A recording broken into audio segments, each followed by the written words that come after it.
हरे कृष्णा। आप सभी का दिन शुभ हो। प्रिय श्रोतागण, आज आप श्रवण करेंगे कार्तिक मास में सुनी जाने वाली पंच भीखू की कहानी। मान्यता है कि कार्तिक मास के अंतिम 5 दिन पंच भीखा अर्थात भीष्म पंचक व्रत के लिए समर्पित होते हैं। इसलिए इस कथा का महत्व और भी अधिक बढ़ जाता है। आइए सुनते हैं पंच भीखू की कहानी। किसी गांव में एक साहूकार साहूकारनी रहते थे।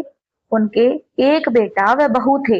बहू कार्तिक मास में नित्य प्रतिदिन सुबह उठकर नदी में कार्तिक स्नान के लिए जाया करती थी।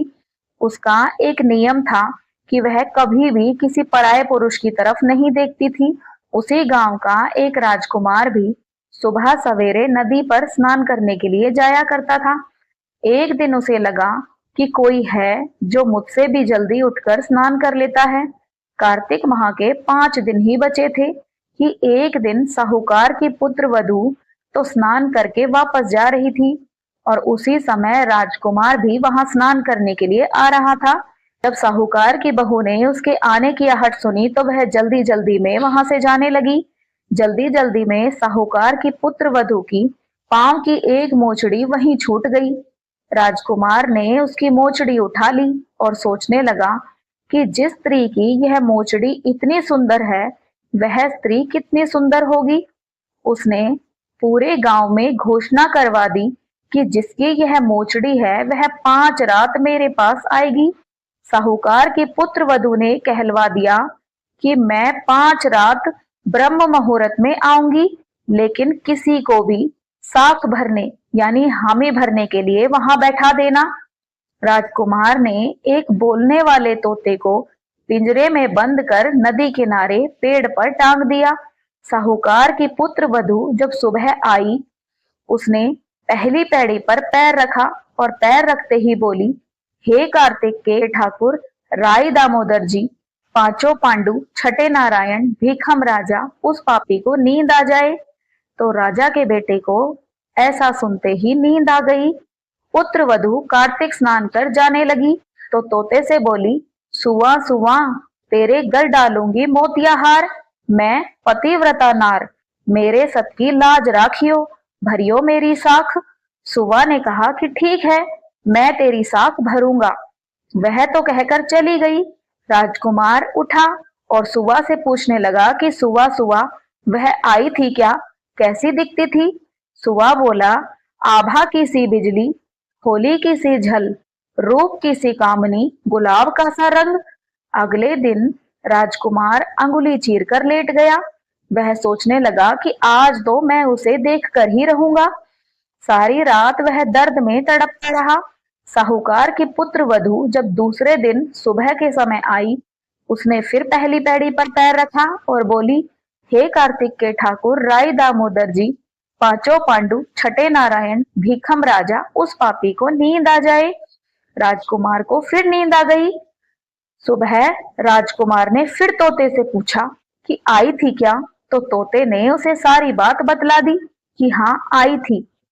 अब राजकुमार ने तीसरी रात को वह आंखों में मिर्ची डालकर बैठ गया ताकि उसे नींद ना आए। वह सारी रात दर्द में तड़पता रहा। साहूकार की पुत्र वधू फिर आई और प्रार्थना करने लगी कि हे कार्तिक के ठाकुर राय दामोदर जी, पांचों पांडु, छठे नारायण, भीखम राजा, उस पापी को नींद आ जाए। राजा के बेटे को फिर नींद आ गई। सुबह जब राजकुमार ने तोते से फिर पूछा कि वह आई थी क्या, तो तोते ने फिर से उसको वही सारी बात बतला दी कि हाँ आई थी। अब राजकुमार ने सोचा कि आज रात को तो मैं ठंड में ही बैठा रहूंगा। राजकुमार ठंड में सारी रात कांपता रहा और सुबह जब ब्रह्म मुहूर्त में उसे नींद आ गई। साहूकार की पुत्र वधू चौथे दिन सुबह के समय आई।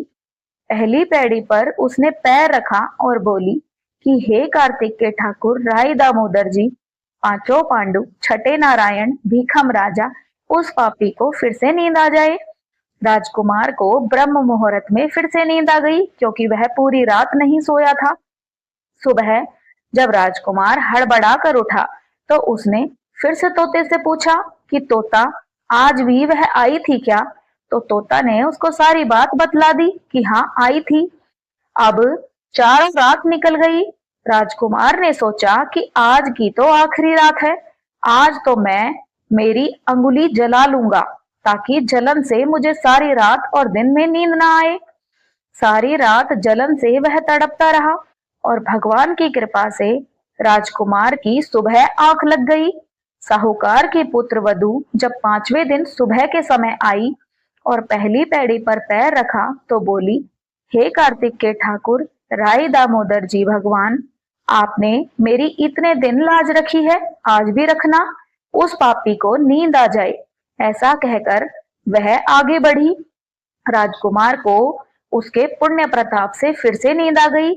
साहूकार की पुत्र वधू ने जाते समय तोते से कहा कि हे सुआ, उस पापी से कह देना कि मेरी मोचड़ी घर पहुंचा दे। राजकुमार हड़बड़ा कर उठा। राजकुमार ने तोते से फिर पूछा कि तोता आई थी क्या? तो तोते ने उसको सारी बात बतला दी कि हाँ आई थी और उसने अपनी मोचड़ी मंगवाई है। राजकुमार को पतिव्रता स्त्री के सत्य को भंग करने के विचार के कारण कोढ़ हो गया। राजा जी ने जब राजकुमार का बहुत से वैद्यों से इलाज करवाया परंतु उस पर कोई भी दवा असर नहीं कर रही थी। जब राजा जी ने आचार्यों को बुलवाया और उनसे पूछा तब आचार्यों ने बतलाया कि राजकुमार को पतिव्रता स्त्री के सत्य को भंग करने का राजकुमार ने प्रयास किया है, उसी के पाप के स्वरूप में इनका अंग अंग जल रहा है। तब राजा ने आचार्यों से इसका उपचार पूछा। तब आचार्यों ने बतलाया कि यदि राजकुमार उस स्त्री को अपनी धर्म बहन बना ले और उसके नहाए हुए पानी से स्नान करे तो इनका कोढ़ ठीक हो सकता है। तब राजा ने साहूकार के घर जाकर उनसे ऐसी विनम्र प्रार्थना करी कि जब आपकी बहू नहाए तो उस पानी से हम अपने राजकुमार को नहला देंगे। लेकिन साहूकार ने मना कर दिया। साहूकार बोला कि जब मेरी बहू स्नान करेगी तब तुम नाली के नीचे अपने बेटे को बिठा देना। तब राजा ने ऐसा ही किया। जब राजकुमार को साहूकार की पुत्र वधू के नहाए हुए पानी से स्नान कराया गया तब उसका कोढ़ ठीक हो गया। उसने अपने कुकृत्य के लिए उससे क्षमा याचना की। जी और राजकुमार ने सारी नगरी में कहलवा दिया कि हर कोई कार्तिक मास में स्नान करे, वह स्त्रियों का सम्मान करे।